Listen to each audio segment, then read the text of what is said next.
मैं एक गलतफहमी दूर करने आई हूँ जो शायद किसी को मालूम नहीं है। जोगिंदर तेजा का बेटा तो है, लेकिन श्रद्धा, जिसे तुमने जमानत पर छुड़वाया था वो जोगिंदर नहीं है, बल्कि वो जोगिंदर के एहसानों के बदले अपनी जिंदगी की कुर्बानी देने वाला रवि है। जो बातें हम घर की चार दीवारी के अंदर कर रहे हैं वो अलग, लेकिन जो बातें हम हमारे दिल में सोचते हैं वो भी इस घर के बाहर जा रही है। इसका मतलब ये हुआ कोई घर का ही भेदी पीठ में छुरा भोंक रहा है। विजय कुमार मेरी जिंदगी भर का दुश्मन, उम्र भर जेल के बाहर ना आ सके, उसके लिए उस बूढ़े की जिंदगी का खात्मा करने का मैंने पूरा बंदोबस्त कर दिया था, मगर उसे अगवा कर लिया। वो बूढ़ा अदालत में जाकर गवाही न दे सके, उसके लिए अदालत को चारों तरफ से घेर लो, और वो अपनी जान भी न बचा पाए, उसके लिए उसे अस्पताल और पुलिस स्टेशन भी नहीं जाना चाहिए। 24 घंटे विजय कुमार के घर पे निगरानी रखो, और उस बूढ़े को जिंदा लाने की कोई जरूरत नहीं, उसकी लाश भी चलेगी।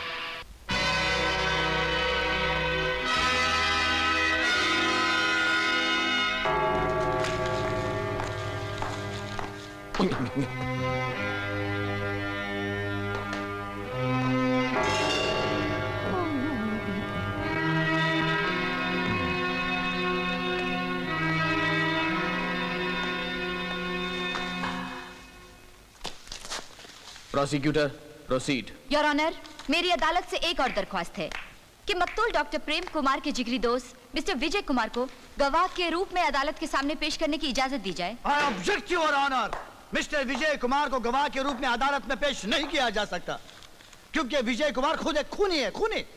उन पर कई लोगों के खून के मुकदमे चल रहे हैं। ऐसे खूनी आदमी को अदालत में पेश करना अदालत का कीमती वक्त बर्बाद करने के बराबर है। अदालत का वक्त बर्बाद नहीं होगा मिस्टर राम प्रसाद दुबे, बल्कि जिन्होंने झूठ बोल बोल के अदालत को धोखे दिए हैं उनकी जिंदगियां बर्बाद होंगी। मिस्टर विजय कुमार पर खून का इल्जाम बिल्कुल गलत है जज साहब। मजदूरों पर गोली मिस्टर विजय कुमार ने नहीं चलाई, बल्कि किसी और ने चलाई है, और इस संबंध को साबित करने के लिए दीनू काका अदालत में बयान देने के लिए आ रहे हैं।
ढूंढ रहे हो? हमारा बाप यहाँ है।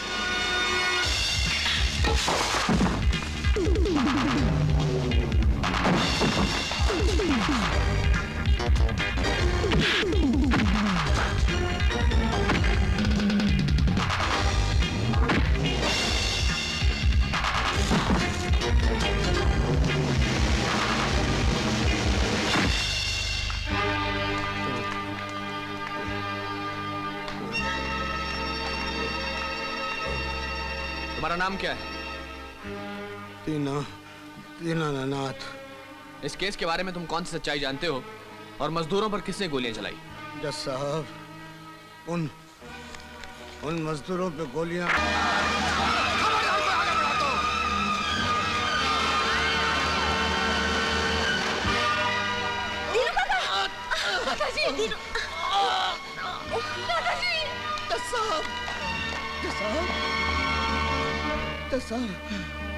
मरने से पहले हर आदमी सच बोलता है।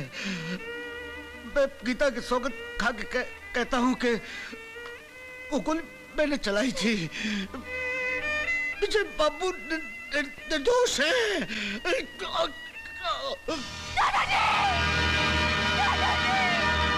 न्याय चंद्र रस्तोगी, मछली को जाल में फंसाने के बाद भी तुम मछली का सालन नहीं बना पाए। अफसोस की बात है। मैं शर्म की हदों को तोड़कर यह कह रहा हूं कि अगर हम इस दुनिया में किसी को नहीं हरा सके तो वो है सिर्फ विजय कुमार, हमारा पैदाइशी दुश्मन।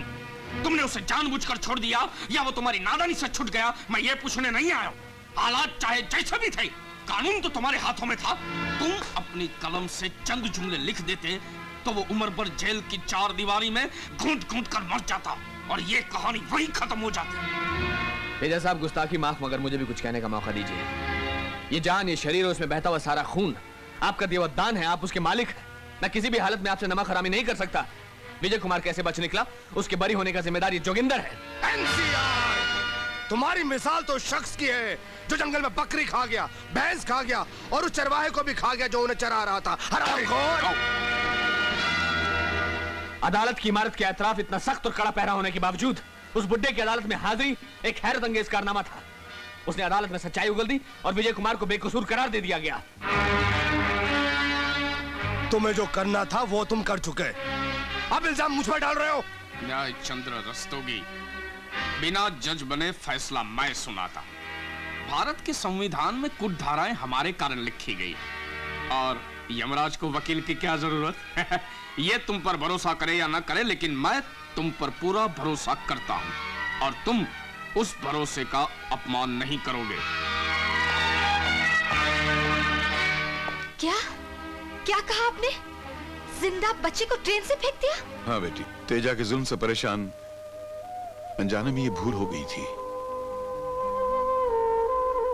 माँ जी, एक बात कहूँ, वो जो मेरा कॉलेज फ्रेंड है ना रवि, वो भी हमेशा यही कहता है कि आज से 20 साल पहले उसे गंगा नदी के पुल पर से किसी ने चलती ट्रेन से फेंक दिया था।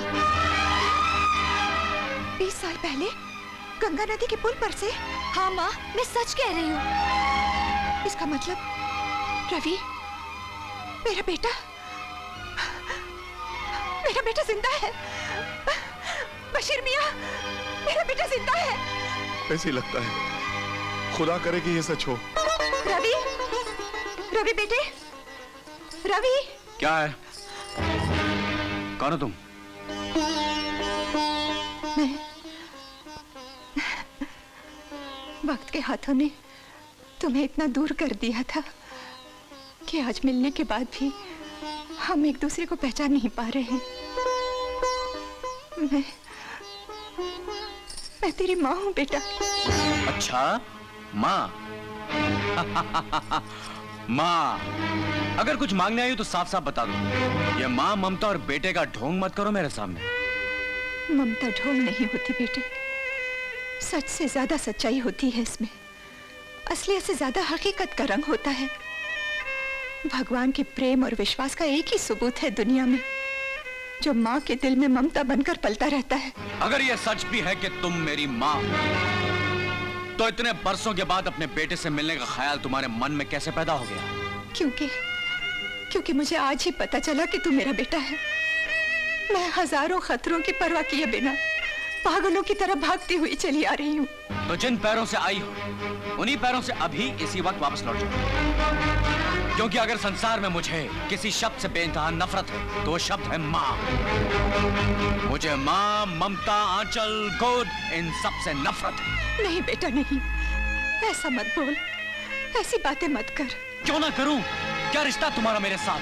किस बलबूते पर तुम अपने आप को मेरी माँ कहने का हक रखती हो?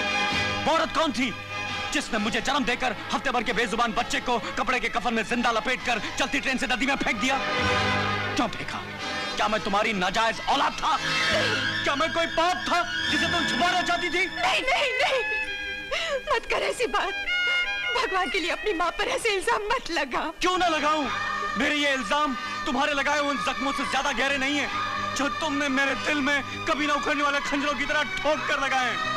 मैं सारी जिंदगी दुनिया को हंसाता रहा, मगर अंदर ही अंदर रोता रहा, सबके दुख दर्द में काम आता रहा, क्योंकि मेरी माँ ने मुझे दुख के जहन्नुम में फेंककर मरते दम तक जिंदा जलने के लिए छोड़ दिया था। इसलिए चली जाओ यहाँ से और कभी मुड़कर इस घर में कदम मत रखना। मेरा मेरा तुम्हारा कोई रिश्ता नहीं है। मैं ना मां को मानता हूं, ना ममता को पहचानता हूं। चली जाओ यहां से। ठहरो बहन, अगर तुम अपनी दलीलें पेश कर चुके तो मैं तुमसे कुछ कहना चाहता हूं। बाबा आप? हाँ, मैं वो बदकिस्मत इंसान हूं जिसकी एक गलती से तुम्हारे माँ बाप का बसा बसाया घर उजड़ के रह गया। तुम दोनों भाई बिछड़ गए, दरबदर हो गए। अगर सीने में फौलाद से ज्यादा बर्दाश्त की ताकत हो तो सुनो।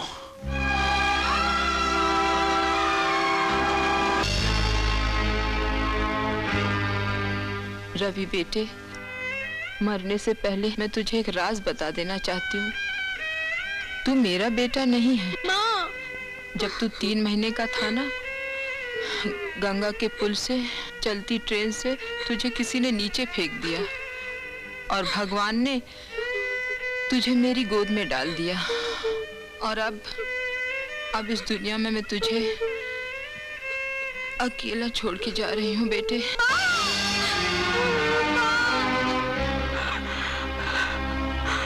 आज एक माँ बनकर अपनी झोली में ममता की भीख मांगने आई हूँ। मुझे माफ कर दो माँ, मुझे माफ कर दो। बेटा, बेटा,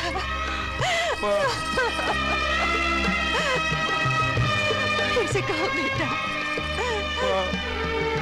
तेरे लाख लाख शुक्र परवरदिगार। मैं तेजा के बेटे के साथ उसका वफादार बनकर रहा, मगर कुत्ते की तरह मैं उसके लिए जेल भी गया, क्योंकि उसने मुझसे वादा किया था कि वो मुझे मेरी मां से मिलवाएगा। लेकिन अब वफादारी की वो जंजीरें मेरे गले में नहीं है। सिर्फ तेजा ही नहीं, सारी दुनिया भी अगर मेरी दुश्मन बन जाए तो भी मैं सच्चाई दिखा कर रहूंगा। ये मेरा वादा है।